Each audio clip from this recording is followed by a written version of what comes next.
There's a line from a song that goes, "Things were all good just a week ago." Feels kind of apt for where the Nuggets are. This is Locked On Nuggets.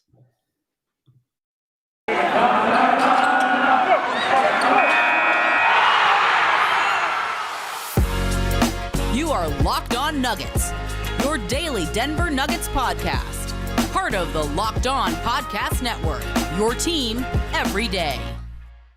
Welcome to Locked On Nuggets, your daily Denver Nuggets podcast, part of the Locked On Network, your team every day. Appreciate you guys being with us and joining us on a Monday. Usually it's Optimism Monday. Not going to be Optimism Monday today because the vibes are bad. It's hard to be optimistic right now. There's some tough ones. I will say we're recording this several hours after the game, several hours. I expected I don't know why, maybe because I'm a fool, Matt. I expected a little more subdued chat. Nope, they're ready. Nope, everyone's ready to fire. Everyone's ready to go.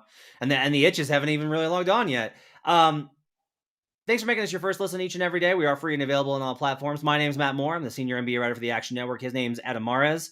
He's director of content over at DNVR. Check every postgame and pregame show over at DNVR, thednvr.com. Check out the merch. Become a diehard. Lots of stuff over there.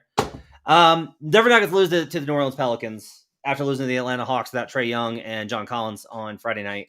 And after feeling pretty good about things, I will say, I felt pretty good about them. You were kind of like in the Rockets are really bad. And there's a lot of things here. I feel like the expectation is for me to be like, look, teams lose these type of games, and I'm not surprised. And I'm not. I'll just tell you, I'm not surprised. The minute that they ruled Trae Young out, I was like, there was a little alarm went off in my head. I was like, oh, here we go. Because I've seen this before. The Pelicans game, I always expected them to lose because I have a power rating that I use for betting purposes, and I have the Pelicans as 12 points better right now. Yeah. I have them 12 points better at home right now. Right now, but then there's also how it happens though, Matt. Because yes. the thing about this Pels game is usually when you get that Jokic performance, you win. Usually when you get that one, very focused from him, energetic, defense was there. Aggressive from the start, first, second, and third, he was so good, and you lose that one like that. That's concerning. Yeah, he was dominant, and not just lose. You don't usually, and when you lose, if you do lose, maybe you lose at the buzzer, or you lose at the real battle. Yeah, they couldn't keep contact with Jose Alvarado. I mean, he had a hot game. He ran hot. He was phenomenal. Yeah, he was terrific. He was terrific. Right. And honestly, Grand Theft Alvarado has been awesome this season. He's been amazing. He's been I did a whole thing on the Pels bench and how good it is. And I knew this is going to be tough for them, especially because I think this is the best bench unit in the league.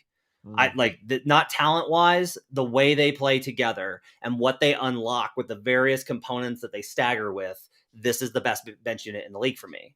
I don't know that this was an unacceptable loss. The way it happened was bad, and it's concerning. And the fact that they followed up a horrendous effort level on Friday, which people really don't want to pin on anybody, and they just want to the only people that people want to pin that on is the coach. They followed that performance up with this performance where they play badly across the board. The defense is still in the garbage can. If you're not hitting shots on the road, all of a sudden you don't look as dominant, and there's real concerns here. There's just a lot of things.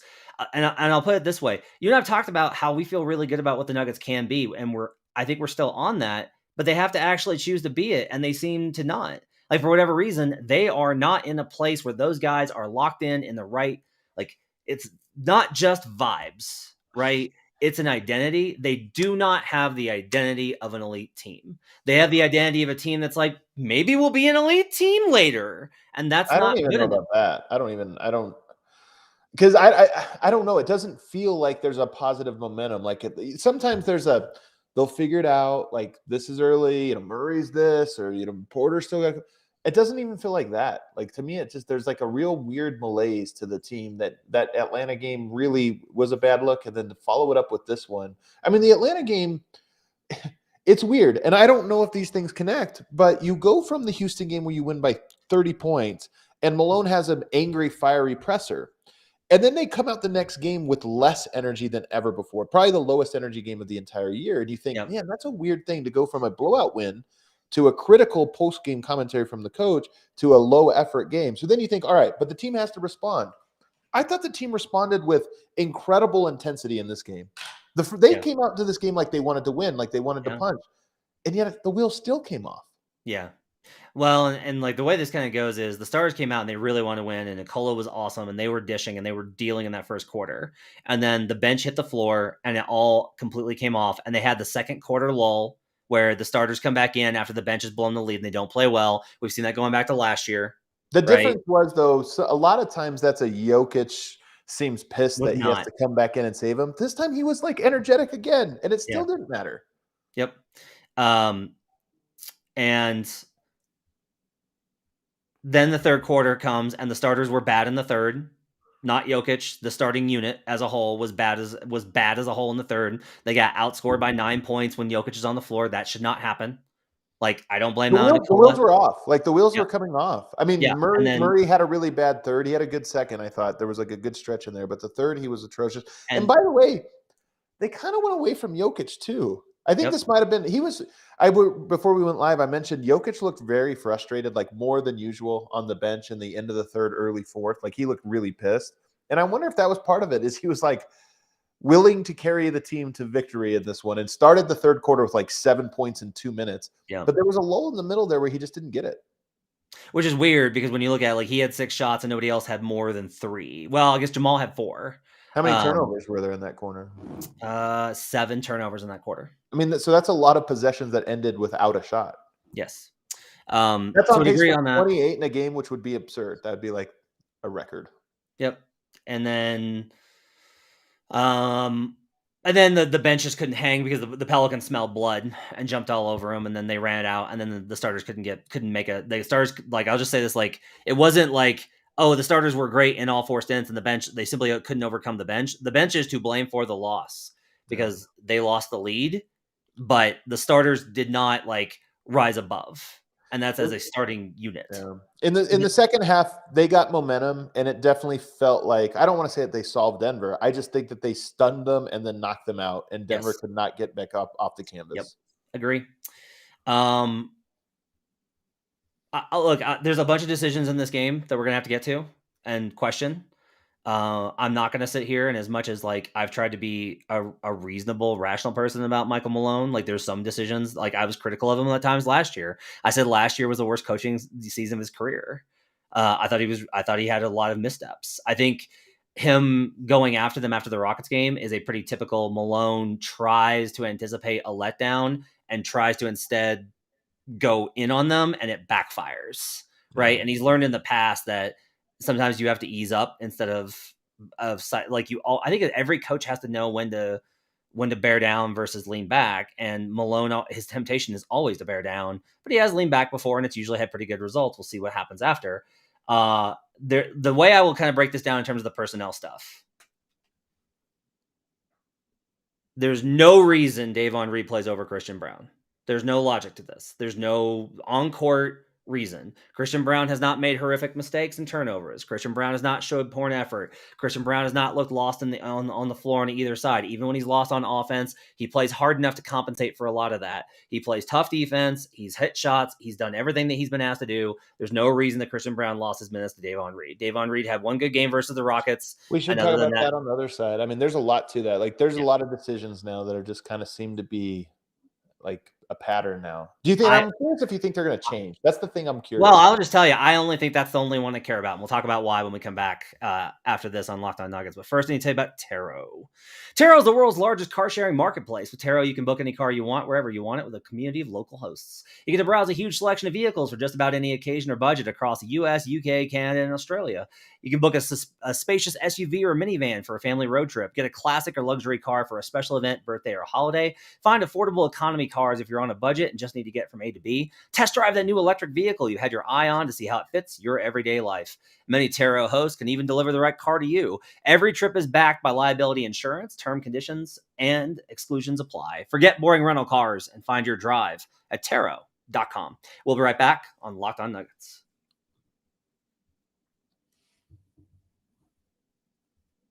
Back here on Locked On Nuggets. Thanks for joining us and making this part of your day. Appreciate you guys being with us on a Sunday night. No optimism Monday, as things are very concerning across the board.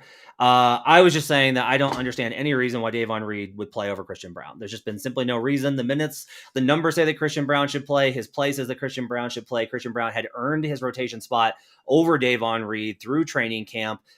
He misses, I forget a game. I think maybe it was COVID, whatever it was. And then Davon steps in and Davon's kept it. That does not mean that Christian Braun should not be out there. The Davon minutes have not been good. Christian Braun should be playing more minutes for the Nuggets. And I do not have a reason why he's not.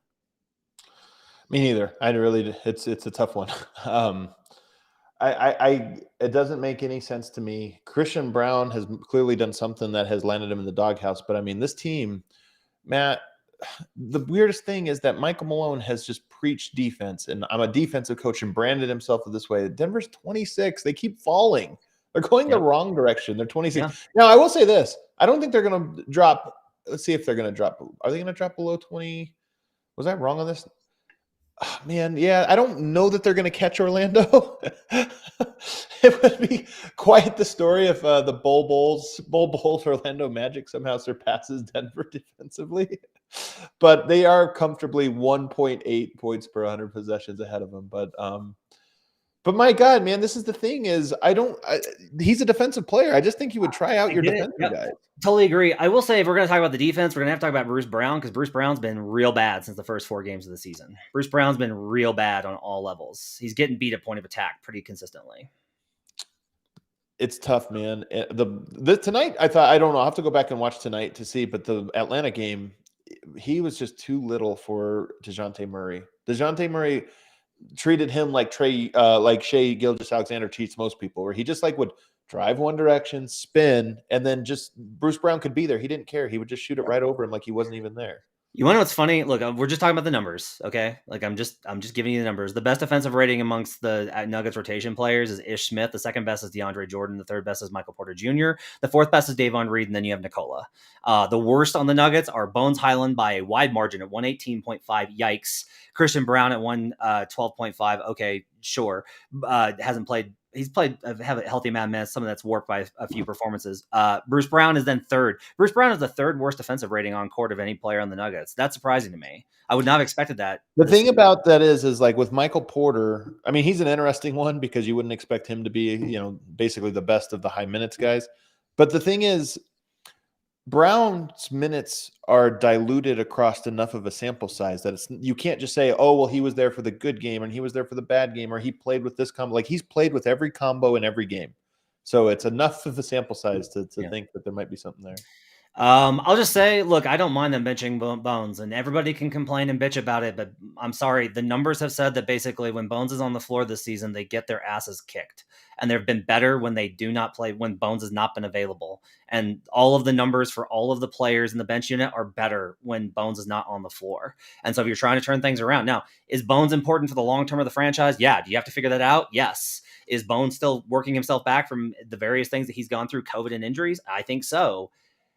I don't know how to explain this otherwise, but it has not worked. The minutes you have not, it's not just the plus minus. It is that you can watch the games and be like, it is not working when Bones is on the floor, and other iterations have worked. I do not mind them benching Bones after what happened tonight.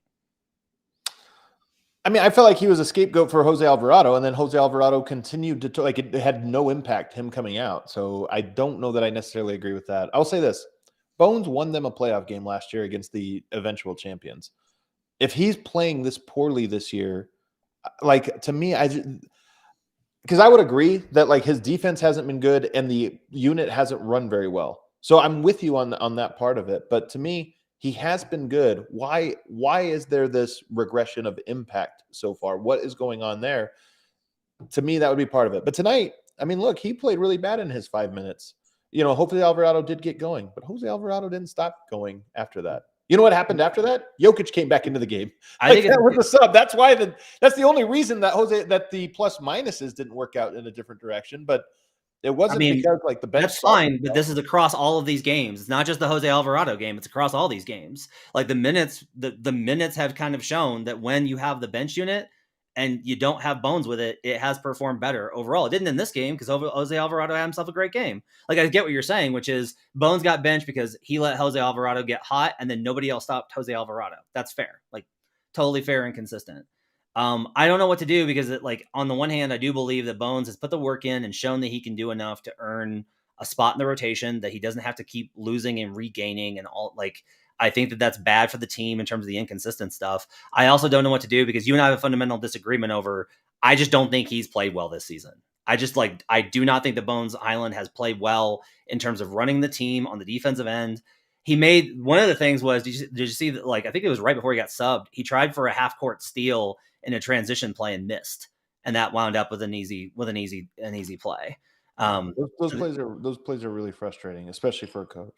Yeah. So I think that that's like part of the equation here. The Zeke Najee thing. Let's talk about that one. Here's my DeAndre Jordan take. I finally came to peace with the conclusion on the DeAndre Jordan that I need to give, because I couldn't identify how to square all this up, because I do listen to the plus minus, and I do know that it's been bad. It hasn't been as bad as the other bench guys, Bones, but it's been bad.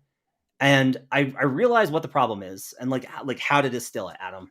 The problem is not that DeAndre Jordan does a lot of bad things. It's that he does almost no good things. That's the take that I've gotten to, is that if you watch, he's not executing drop coverage badly. He's not missing rotations. He had one game where he had one bad missed rebound off a weird bounce. Other than that, the rebounding numbers have been fine. Like, it's okay. Like, his individual rebound percentage is very good. He has like the fourth highest amongst all bench players of like qualifying. I mean, he rebounds. That's what he does. That's his number one trait. Right. Yeah. And typically speaking, like, he can throw down a few dunks at the rim on lobs and things like that, but he's not going to create offense on his own. He's not a good passer. And there's not enough things that he does. Like, he does not do good things to elevate the team. And I realized, like, that's the big differential in terms of like how people view him or how I view him versus others. And I'm like, yeah, but I can't find anything that he's doing wrong in these minutes. Like, I don't identify things where I'm like, that was bad. And I think, honestly, if you go back and you really watch, I stand by that. I do not think that DeAndre Jordan has been the problem. He's also not fixing anything.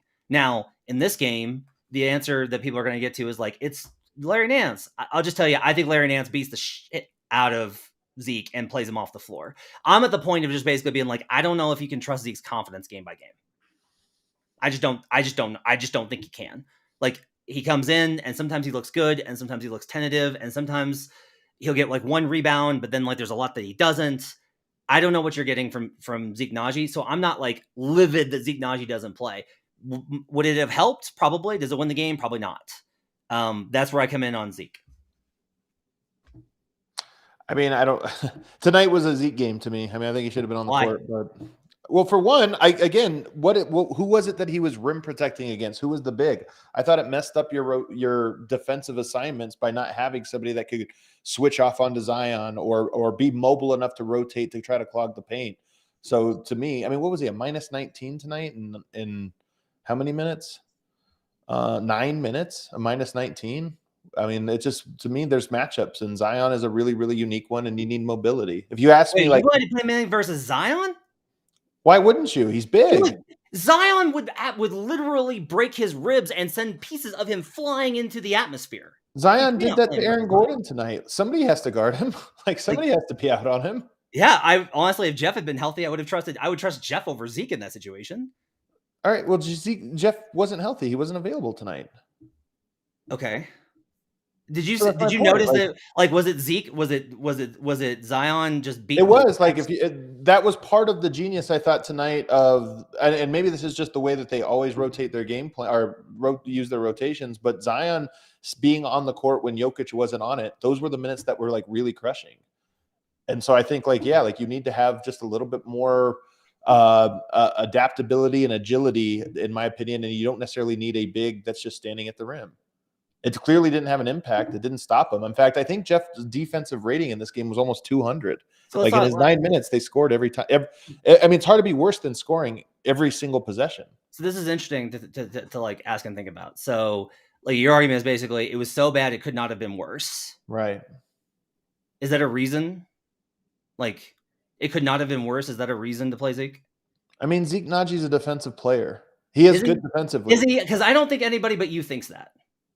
You think I'm the only person who thinks Zeke Nnaji is a good player? When I ask around, I do not get the same sense. When you ask around, I ask around. When I ask around, they say he's a good defensive player.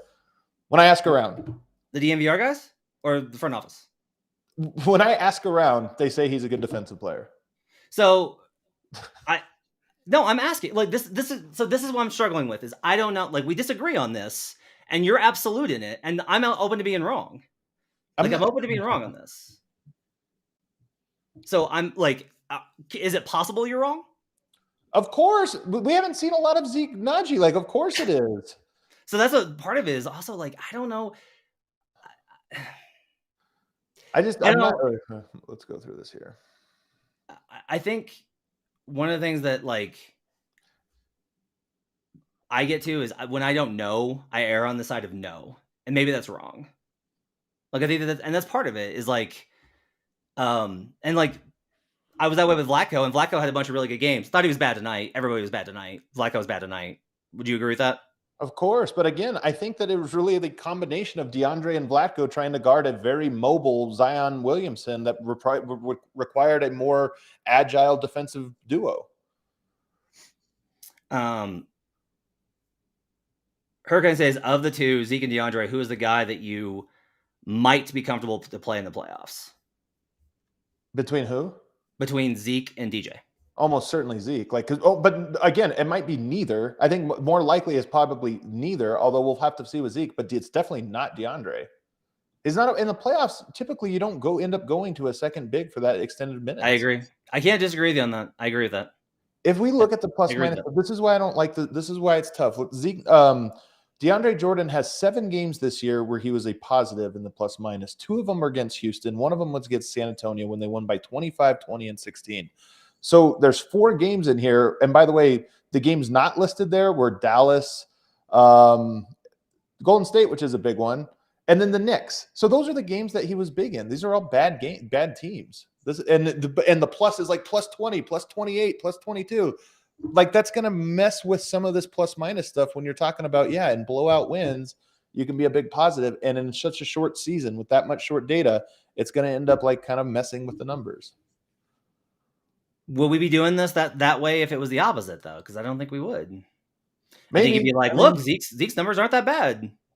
Maybe. I mean, we'll see. DeAndre also has a year last year in which he was an enormous player in the NBA. It's not like this doesn't track. And again, I'm not trying to pin this on DeAndre too. Like part of me is, again, you have to use the ingredients that solve the equation in front of you. To me, tonight was a pretty obvious. DeAndre was not the part that was. You gotta guard Zion. You gotta be able to stop Zion. And I don't think DeAndre Jordan is anybody's idea of a Zion piece to being a Zion stopper. A lot of people around the Nuggets media have said this, which is that they think that the backup big is not somebody on the roster. And I'm going to get into the point where that's probably going to have to be the case, right? Like it may just be other, like, isn't that like kind of like the best idea? Because I kind of brought this up during the game. I just don't know that Zeke sees himself as a 5. I don't think he wants to play 5. I think he actively does not want to play 5. I think he only wants to play 4. And Billy Hernan Gomez is probably a 5, but I don't know that Larry Nance is. Like Larry Nance is a Zeke 5. Yeah. Billy Hernan Gomez is a bigger 5. I mean, Larry Nance is what they need, right? Like if you had Larry Nance Jr., how good is this team? Yeah, he's a good player. I feel like it's the opposite, though. You're saying I am adamant about my position. I am less so, but I definitely think that he has earned the opportunity, and it's weird to me that he's not getting it, especially in a night, again, when you're looking for defense, night after night, two bad losses in a row like this. To me, it's just weird that him and Christian Braun not given an opportunity. That to me is just a little strange. I think I struggle with the idea that the unknown is always better. And so I dig in against it. And I don't know that that's necessarily how I feel about it, but there's such an adamant sense from fans that the unknown variable is always better. And I'm just like, I've seen Zeke this year and I've seen Zeke be really timid.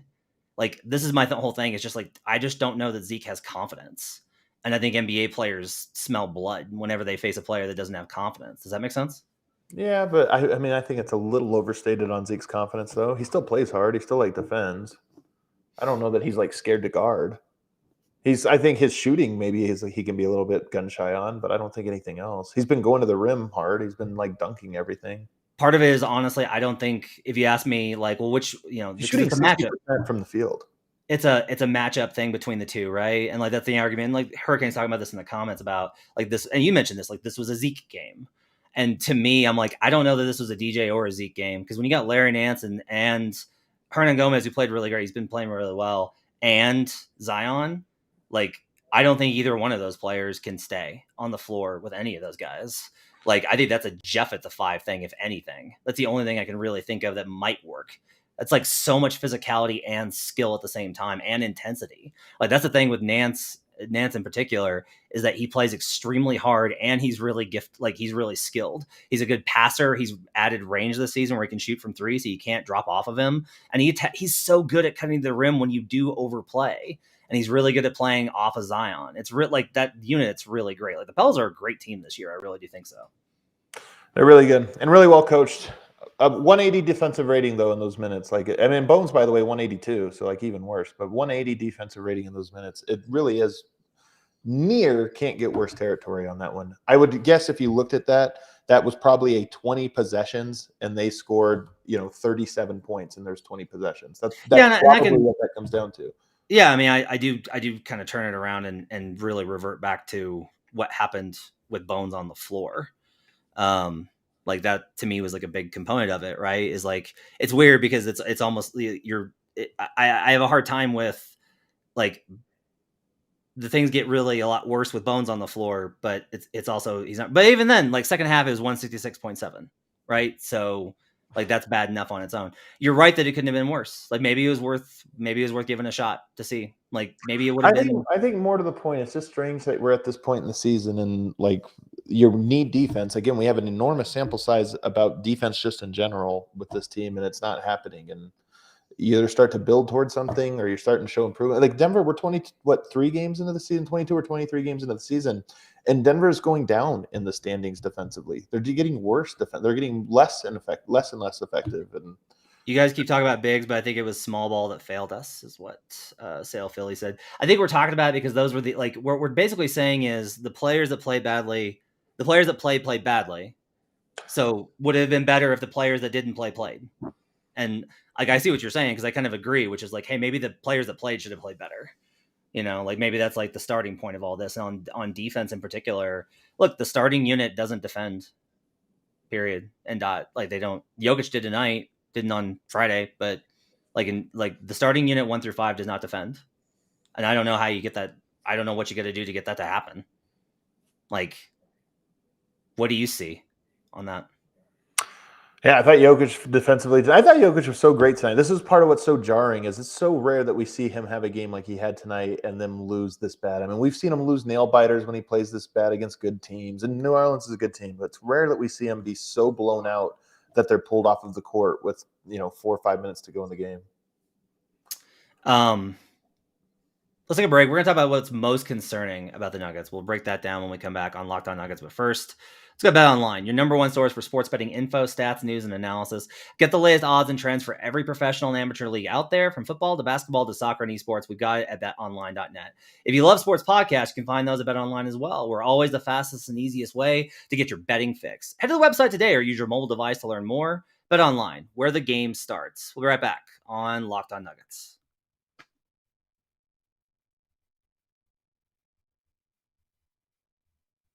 Back here on Locked On Nuggets, thanks for joining us and making us part of your day.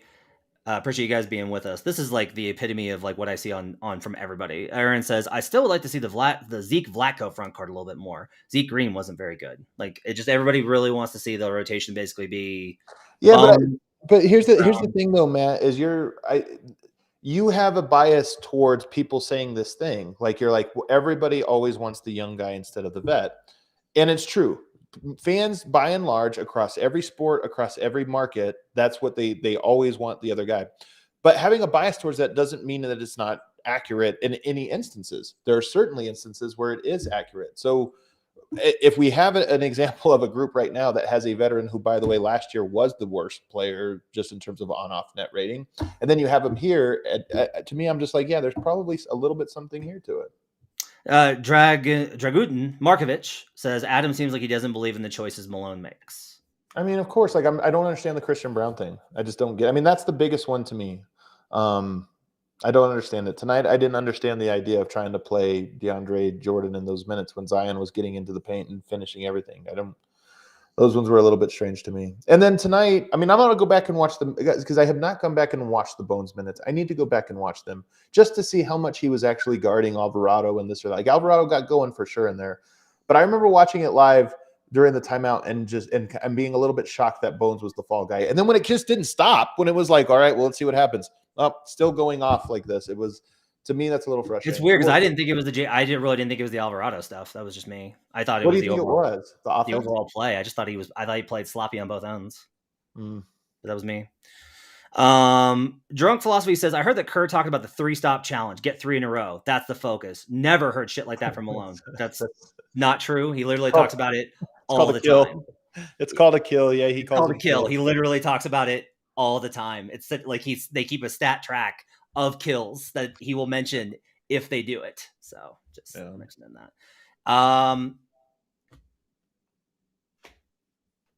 My question here, let's do the most concerning things. The defense has to be number one, right? Because if the starting unit was defending better, the bench units, even as horrible as they've been, still probably wouldn't be enough for teams to be competitive.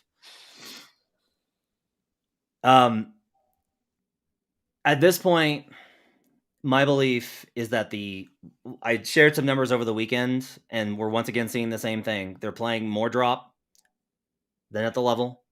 They defend better at the level than in drop. It's a combination of scheme, but it's greater than that to me because it's just that the message that the coaches are trying to get through to the players to get them to engage on defense are failing. This team is not connected defensively. This team is not engaged defensively. They do not take pride in their defense. The message has not gotten through. And you and I've been very real on this, in that we don't just pin that on the coaches. Like, the players got to play and the players got to hold each other accountable. But the overall defensive approach is broken, whether that's coaching message or player intent. They simply are not giving the effort that's required for them to be the type of team that they're expected to be this season.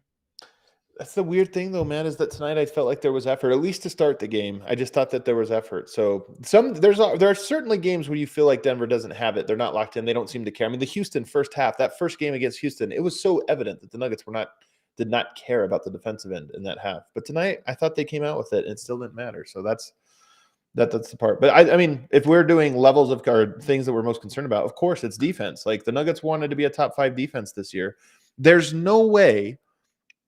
I think that things change. I do think you can be bad this bad and then ultimately become good. Like, there's things you can do. So I'm not saying it's hopeless, but there's no way you could sell anyone outside of Denver that Denver is like a championship caliber defense right now.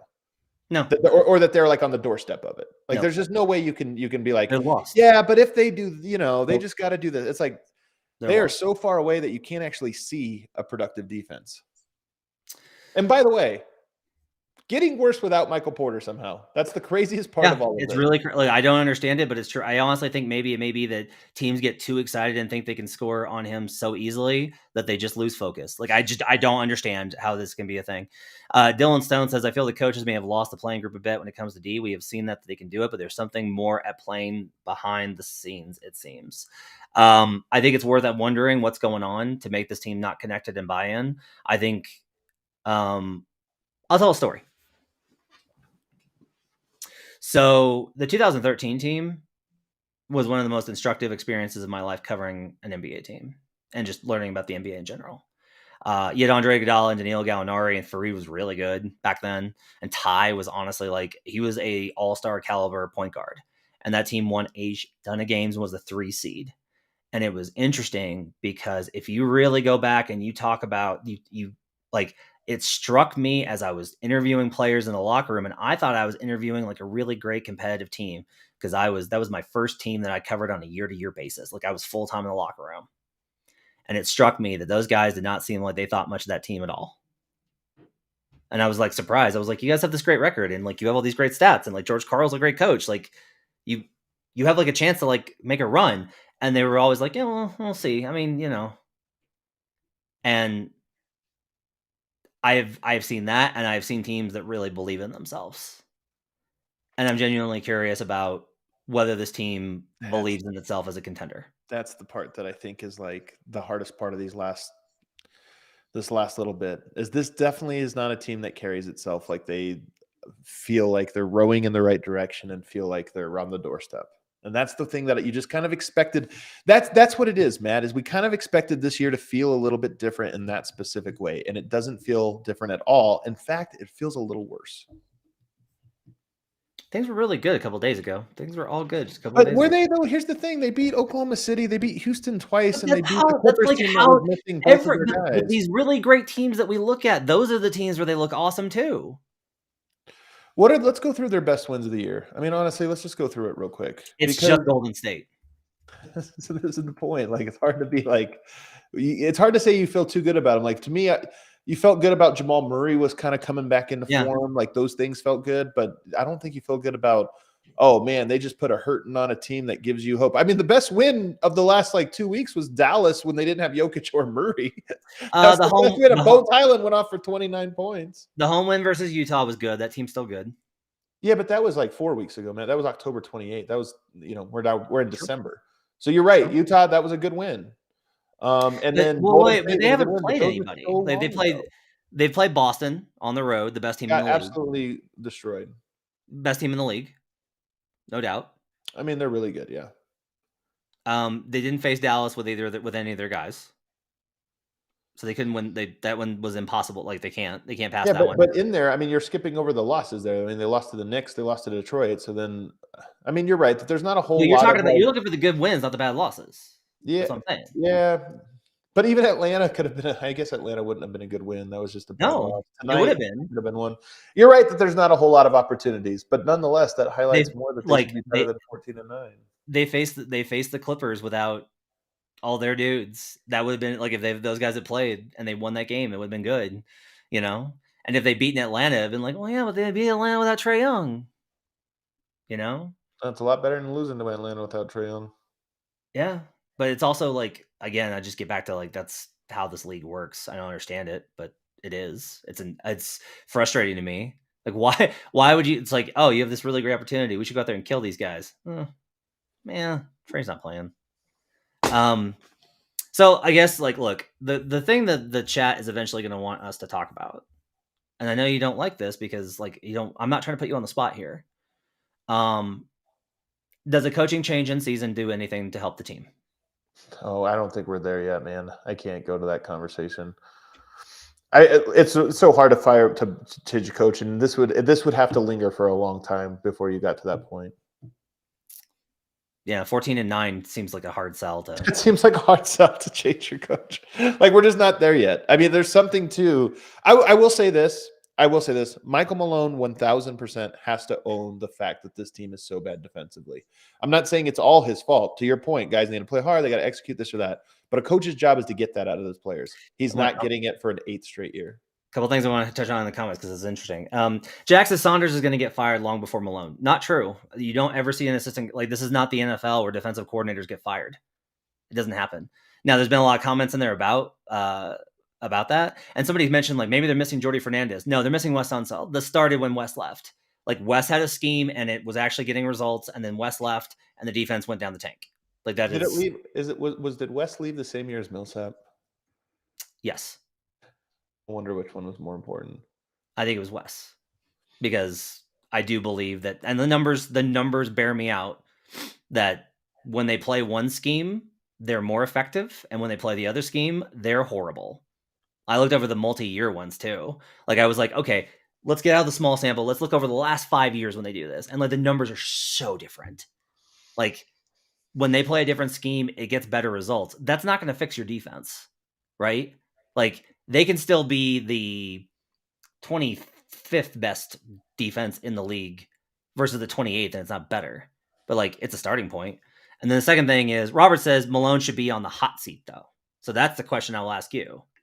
Is okay, you're not there to well, the hot seat. Here's my thing about it. I mean, none of this stuff is all premature. Like criticizing a coach, they lost 2 games in a row. Now we're talking about fire mid-season or fire later. Like the thing is, this is the stage that the Nuggets are at. They're at the stage where you either get it done or you don't. And I'm not saying it's just this year. It's just that they're at the point now where this isn't a climb anymore. You're at the doorstep. You either get into the club or you don't get into the club. So yeah, of course, everybody is on the hot seat now, including Michael Malone. If they're the 28th ranked defense or 26th ranked defense, and they have a disappointing and they go out sad, meaning they don't make it to like the Western Conference Finals or this or that, I think you would have to sit down and say, why are we the 28th defense?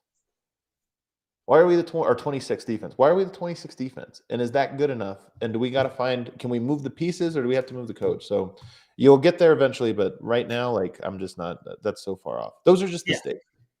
I mean, I would agree.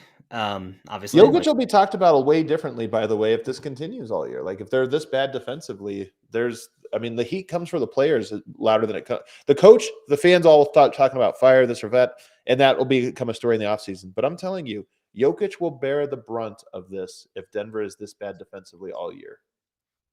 I said this since after they lost the series of the Warriors when we did the season review and we were like wrapping up. I stuck to this position and I've stood with it. If they don't win the Western Conference this year, then I think it's likely that Malone is gone.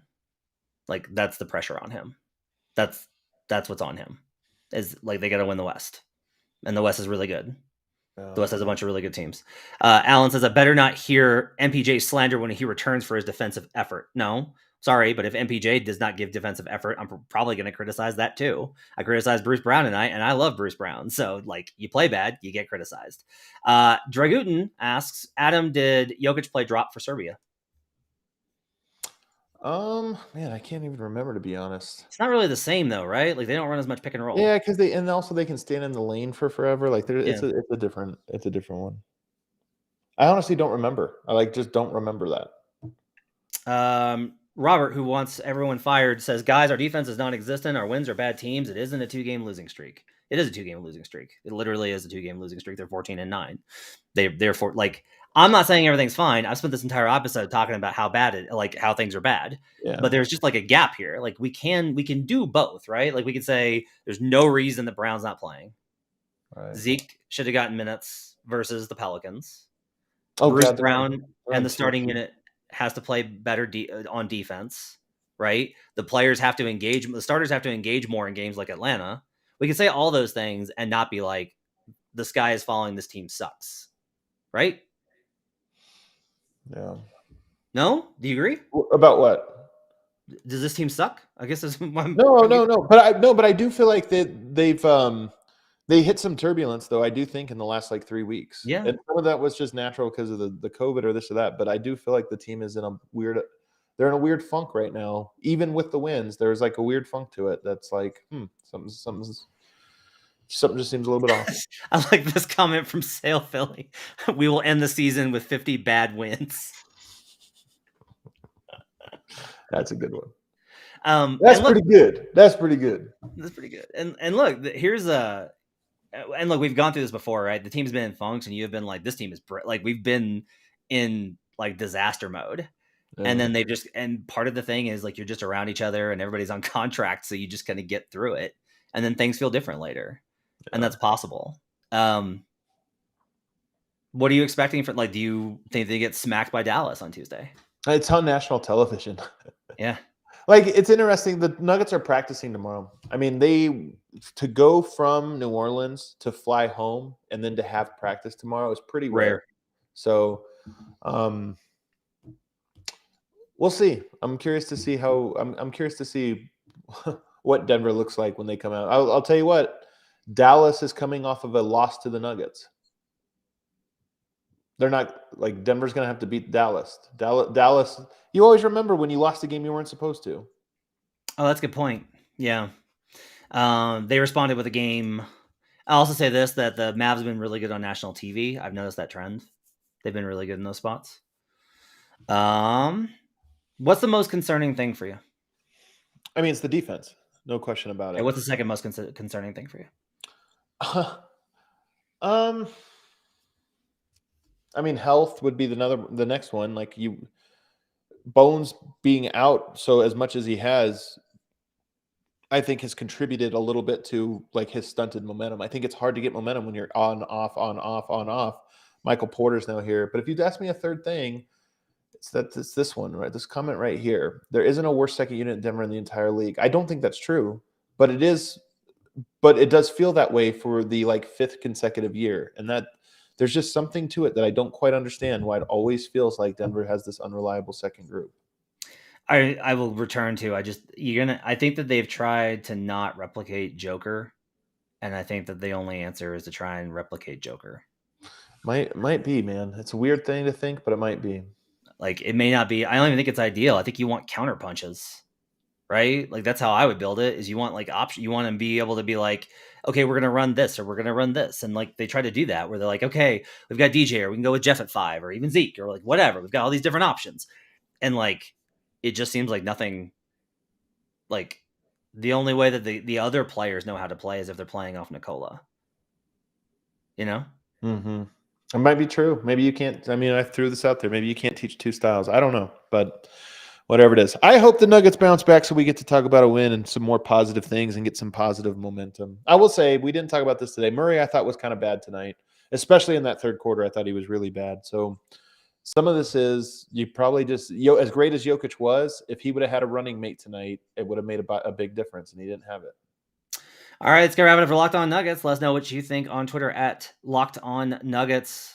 Catch Adam on Twitter at Adam_Mares, and catch the DNVR podcast and postgame show and pregame show all over the internet. Thanks for joining us, everybody. Have yourselves a great week. We'll be with you all throughout the ups and downs as we continue here on Locked